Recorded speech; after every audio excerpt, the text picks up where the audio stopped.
The Emanuel Haro case, the child that is missing in California, and his parents, Jake and Rebecca Haro, arrested for murder. Hi, I'm Gary York, True Prison Stories. Please subscribe if you like this video. Here's my question to you, and then for those of you that aren't following the case, I'll talk about it a little bit. My question is, who is going to take a deal first? Will Jake, a convicted child cruelty person on probation, he was convicted in 2018 where he abused a 10-week-old that is no longer to walk, see, or talk today, placed on 180 days suspended sentence, 4 years suspended prison sentence, to work in a work release program at the jail and attend a child abuse treatment program in California for disabling this child for life. And he was on probation, felony probation. While on felony probation, his new child, his 7-week-old child, comes up missing. The mother, Rebecca, who refers to the child in the past tense during the interview with her, says she was out at a parking lot. I call it a big lot. I think they call it a big 5 over there in California. And she was attacked, knocked out, woke up, and her child is gone. She has a bruise under her eye during the interview. Which one is going to talk first, or do you say neither will talk and they'll fight it all the way at a jury trial? Circumstantial evidence right now, but they are looking at all their media, their phones, their computers, their vehicles. All that was seized, and they had a search warrant to take items out of the home, and investigators are working to see if they find any other evidence than circumstantial.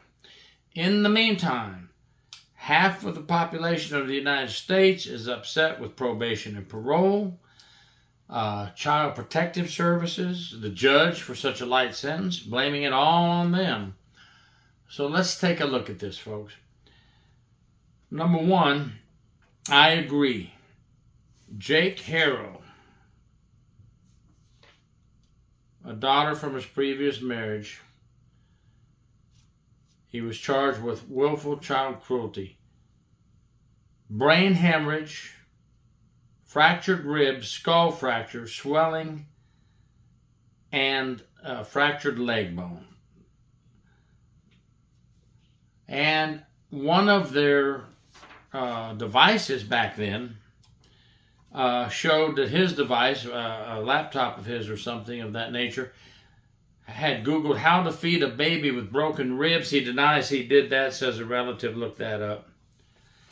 Anyway, I told you what his sentence was: 180 days, suspended 4-year prison sentence to a work release center.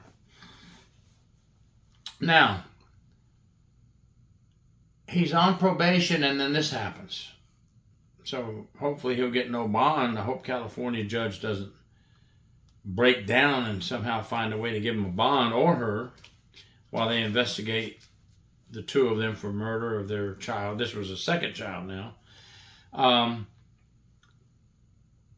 Do you believe that it's the fault of probation and parole and child protective services?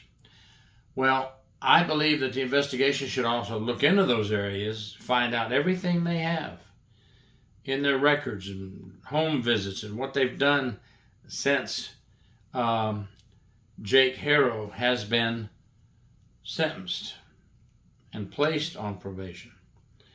But I do want to say one thing, and I'm not trying to defend any agency. None of those agencies were told by the courts that they stay with these people 24 hours a day, 7 days a week. They just can't do it. So this monster, Jake Haro, decides to have a fit one night. Well, the probation officer's not there. Doesn't have to be. They have to be there certain times and check on them. Child Protective Services aren't there. They can't be there with him all the time. And then he goes berserk and hurts his child. Just a scenario. And then the mother, Rebecca, and them have to come up, and he and the mother have to come up with this wild story that she was attacked. I'd like to know from you guys if you feel that the mother was used as the person to set up this story, because with Jake Haro's past record, nobody's going to believe him. So I'm going to go out on the limb and say Jake Haro told Rebecca, hey, you do this. You say you were attacked. You say they took our baby, Emanuel Haro. And you say, and then you plead for them to bring the baby back because they're not going to believe me. I don't know. I just kind of think he influenced Rebecca to put that story out there. It's my thought only. What's your thoughts, folks? What's your thoughts? And what do you think is going to come out in the end? Circumstantial evidence right now. She's refusing to take a lie detector test. They did go out and ask her to take a lie detector test. She said no. She doesn't have to, folks. But I think there's a lot of mothers out there that if they wanted their child back and they wanted the truth to be known and eliminate them as a suspect, I think a lot of moms would take the lie detector test. What do you think about that? They had a 2-year-old child in the home. I'm not sure whose that was, if it was hers from prior or what, but that child was removed from the home earlier. And a lot of people are complaining, oh, there's no Amber Alert. What's the matter with the law enforcement not putting out an Amber Alert? Well, news flash. There is no suspect, no suspect's vehicle, no suspect's license plate. That's when you put out an Amber Alert. Look out for this person in this vehicle, license plate number, Amber Alert. If they had that, they would have already put it out all over the country. But remember, investigators now think Rebecca made up this story about the attack. And they've looked at all the cameras already and things in that area and searched for the child, and there's no sign of another suspect. So if she did make up this story, folks, you won't find another suspect. What are your thoughts on that?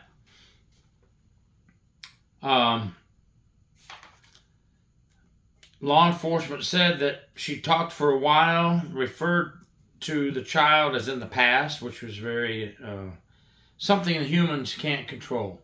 Human nature, the human mind. And her attorney said, well, you know, she doesn't have a master's degree or a bachelor's degree. Come on, folks, you don't have to have a master's degree or a bachelor's degree to discuss your child missing. And when you trip up on certain key words, I'm not trying to give anybody a lesson here, but you're kind of making us suspicious about you. He was a good boy, you know, and he was this and that. Was, like he's not here anymore. So, with all this being done, we now have to rely on the investigators, and I hope they're doing a diligent job. I think they are.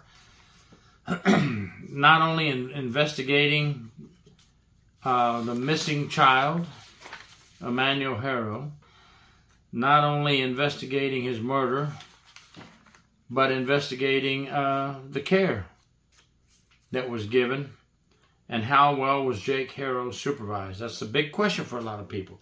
A lot of people were going, you already knew he abused a child and injured them for life.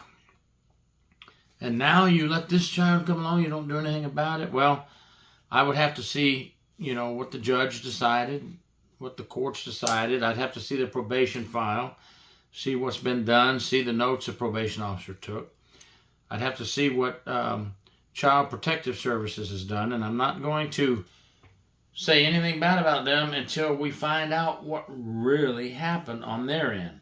Again, I do want to tell you that I believe Jake Haro is a monster, and he can't be watched 24/7 unless we put him in prison. I'm not very fond of people who abuse children, as you can tell. I think that he should go to prison for life. I think the first child cruelty charge with all those injuries was more of aggravated battery or even attempted murder. The child's ruined for life. They say she can't see, can't walk. What a shame. What a shame. And then he gets away with that, and then he gets to go free and start another family, and now that child's missing. We have to look at the Child Protective Services, probation and parole, and the courts, see what their records have. We have to represent the child as best as we can for justice. Now, I pray that for some reason the child is found alive. I pray, but it's not looking very good, folks. They did have Jack Haro out on the roads with them, the authorities, and they were hunting for a body on some roadside hills. Did not find the body. I don't know if they took him because he said the body's up there, or if he just went along because they wanted him to see when they were searching. I'm not sure what led them to that area with him. I don't know if it was him or someone else who pointed them to that area. But the final thing was they did not find baby Emanuel Haro. So, please, that's just some questions I wanted to throw out there and see what you think. Please let us know your thoughts on this case. The main question is, do you think one of them will break down first and take a plea deal to tell on the other? Or do you think it will go to trial? Let me know. Gary York, True Prison Stories. Thank you for watching.